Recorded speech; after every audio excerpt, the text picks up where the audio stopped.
Love is our denomination. And so at the end of the day, it doesn't matter what you believe, where you're from, God is love. And so what we need to do is really permeate love throughout society. That's what's missing. And so faith can really do that in ways that other organizations can't.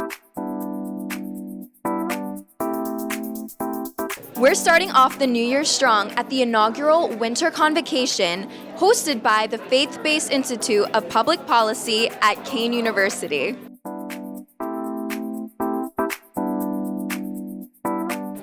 Today, faith-based leaders across New Jersey are coming together to talk about the responsibility of responding in prayer and how they can come together to better serve their communities. So how does it feel to be back at Kean University? I know last time you were here for Black Men Vote, making sure that specifically Black men and students were able to get out and vote for the election. How does it feel to be back here for a completely different event?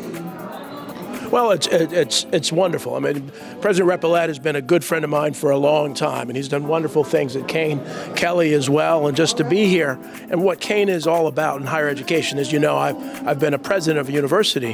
Higher education is so important, and Kean is really being a leader in all the different initiatives that you have. One of the beautiful things that the team here at Kean has done is create a number of different institutes that really impact different segments of society. The reality is we're all connected, and so we're from the state looking to partner with Kean and other higher education institutions to make sure that New Jersey is not only more affordable, but really a higher quality of life than ever before. Why are we hosting events like this at Kean University?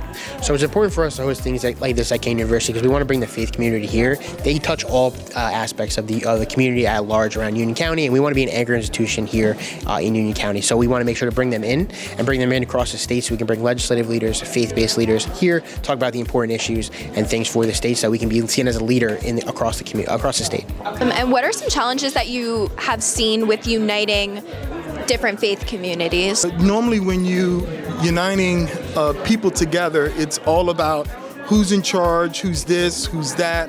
But in this particular circle, we haven't really seen that. So all we've seen is individuals who have reached their hands out saying that we want to be a part of positive change happening here in the state, happening here in Union County. I think it only grows from here. I think it gets bigger, it gets better, and we scale it to a level where we have a convocation and we need to have the stadium because everyone that's of faith, not of faith, realize that we are better together than we are apart. What's one thing you hope attendees today are going to take out of this event? Well, I preached this morning at my church, and the sermon was, love is our denomination. And so at the end of the day, it doesn't matter what you believe, where you're from, God is love. And so what we need to do is really permeate love throughout society. That's what's missing. Prayer is a resource that allows people to find inner power to address many of the challenges that we all face. And so prayer is powerful, and my hope is that people will walk away feeling that. Today, our attendees heard from faith leaders on the importance of coming together and using your faith to guide you throughout life, and how to promote love and kindness throughout their community. The Faith-Based Institute of Public Policy is excited to host more events, programs, and initiatives to bring together all faiths throughout 2026. We'll see you throughout the year.